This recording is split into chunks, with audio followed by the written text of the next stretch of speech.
कुछ लोगों का विचार है कि ज्ञान साक्षात्कार की प्रारंभिक अवस्था होने के कारण आवश्यक एवं अपरिहार्य है। मैं इस बात से सहमत नहीं, क्योंकि ज्ञान तो केवल मस्तिष्क की एक उपलब्धि है, जबकि साक्षात्कार आत्मा का जागरण है और इसलिए उसकी सीमा से परे है। अध्यात्म ज्ञान की पुस्तकों में विभिन्न आध्यात्मिक स्तरों पर मन की दशा के संबंध में हम बहुत कुछ पढ़ते हैं और उनकी जानकारी प्राप्त करते हैं, परंतु जहाँ यथार्थ उपलब्धियों का प्रश्न आता है, हम उनसे अत्यधिक दूर रहते हैं। लोगों में हम इन दशाओं के बारे में बातें कर सकते हैं, उनके पक्ष विपक्ष में तर्क दे सकते हैं और अपने पांडित्य की श्रेष्ठता स्थापित कर सकते हैं, पर आंतरिक रूप से हम उनसे सर्वथा अनभिज्ञ हैं। हम गीता पर भाषण और उपदेश सुनते हैं, प्रतिदिन नियमित रूप से गीता के कुछ अंशों का पाठ करते हैं, उस पर बड़े बड़े विद्वानों की टीकाएँ पढ़ते हैं, लेकिन हमारे ऊपर उसका क्या वास्तविक प्रभाव पड़ता है? क्या हम में से कोई कभी गीता में वर्णित दशाओं में से एक को भी व्यवहारिक रूप से प्राप्त कर सका है? संसार माया है, मनुष्य ही ब्रह्म है इत्यादि शब्दों को भी दोहरा रह सकते हैं, किंतु आंतरिक रूप से इन शब्दों के अर्थ का उन्हें ज्ञान नहीं। इनमें से कोई कभी अपने भीतर उन अवस्थाओं का विकास न कर पाया जिनका अर्जुन ने श्री कृष्ण से गीता सुनने के पश्चात किया था। गीता जिस रूप में आज हमारे सामने है, वह सचमुच उस ज्ञान की एक व्याख्या मात्र है जो श्री कृष्ण ने महाभारत युद्ध में प्रारंभ होने से के समय अर्जुन को दिया था। गीता में शब्दों द्वारा बताई गई सारी आध्यात्मिक अवस्थाएं श्री कृष्ण ने उसके हृदय में वास्तविक रूप से प्रविष्ट करा दी थी, जिसके फलस्वरूप अर्जुन ने अवस्थाओं का अनुभव भीतर बाहर सब जगह कर रहा था। अर्जुन इस प्रकार एक एक शब्द जो उसने सुना उसके हृदय में सीधा उतरता चला गया और एक स्थायी प्रभाव उत्पन्न करता गया। गीता के आधुनिक शिक्षकों एवं उपदेशकों का श्रोताओं के मन पर वांछित प्रभाव उत्पन्न करने की असफलता का कारण उनके अंदर उन आध्यात्मिक अवस्थाओं को प्रविष्ट कराने की शक्ति का अभाव है। गीता में विवेचित मन की विभिन्न दशाएं वास्तव में विभिन्न अवस्थाएं हैं जो आध्यात्मिकता के पथ पर चलने वालों की राह में आती हैं। वे स्वतः अंदर से विकसित होती हैं।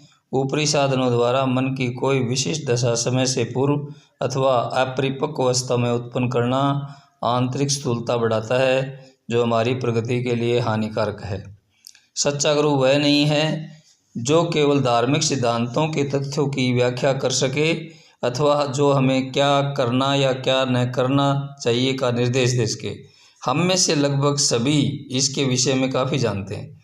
एक गुरु से जिस बात की हमें अपेक्षा है वह है आत्मा को जगाने के लिए सच्ची प्रेरणा तथा साक्षात्कार के मार्ग पर उत्तरोत्तर प्रगति के लिए उनकी प्रत्यक्ष सहायता।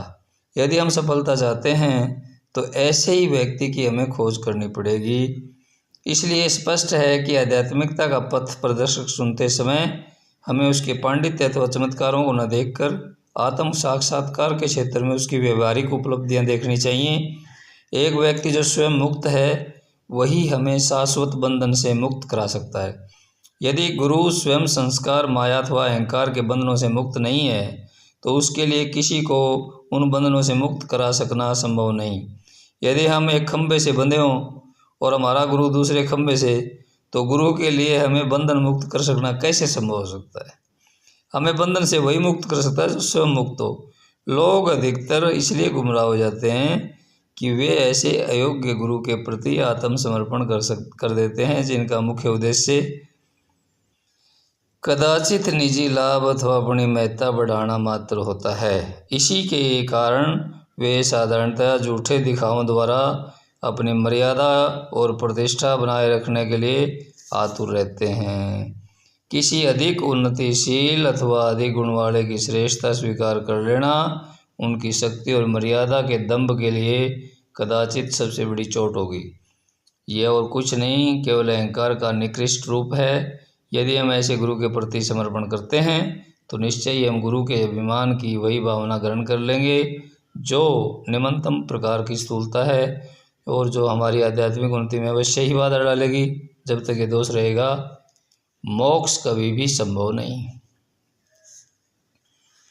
आध्यात्मिकता वास्तव में मन की एक ऐसी सूक्ष्मतम स्थिति है जिसकी तुलना में प्रत्येक अन्य वस्तु अधिक भारी या स्थूलतर प्रतीत होगी।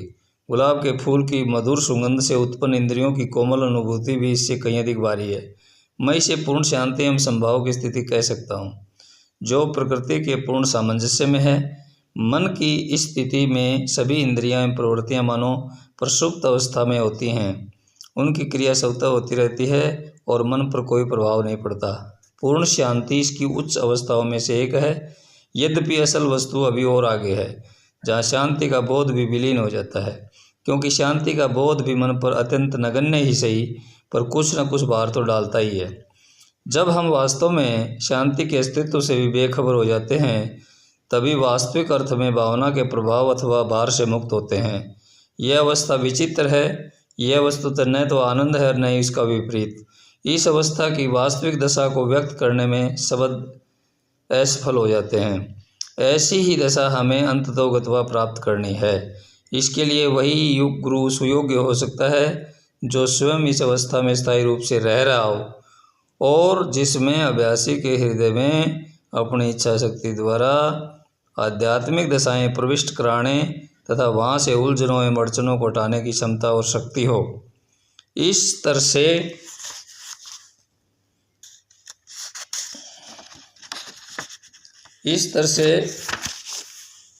से कम का कोई भी व्यक्ति आध्यात्मिक प्रशिक्षण देने के योग्य नहीं है। यह अत्यंत दुख एवं लज्जा की बात है कि हमारे प्राचीन ऋषियों की प्रारंभ की हुई तथा व्यापक रूप से अभ्यस्त यौगिक प्राणाहुति की यह युगों पुरानी विधि उसी देश में लुप्त प्राय हो गई है जहाँ इसका जन्म हुआ था, और जहाँ अब इस पर विश्वास करने के लिए भी केवल ही कुछ ही लोग तैयार होंगे।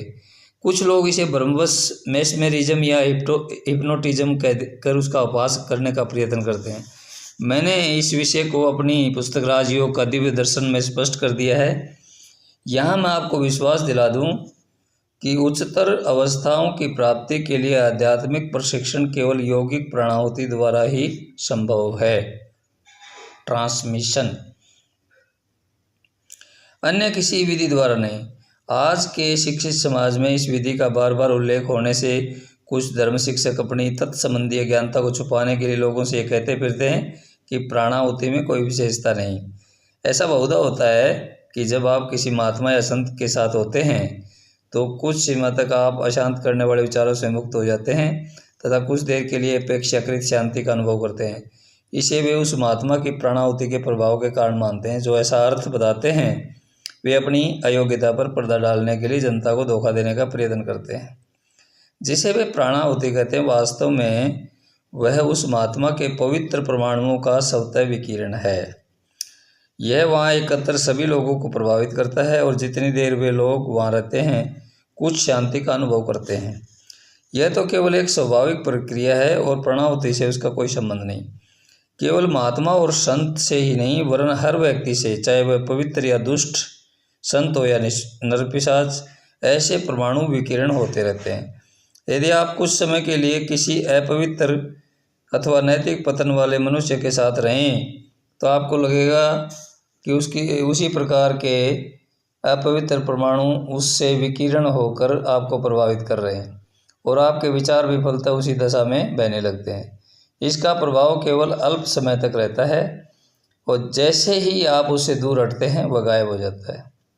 धन धन सद्गुरु, तेरा ही आसरा।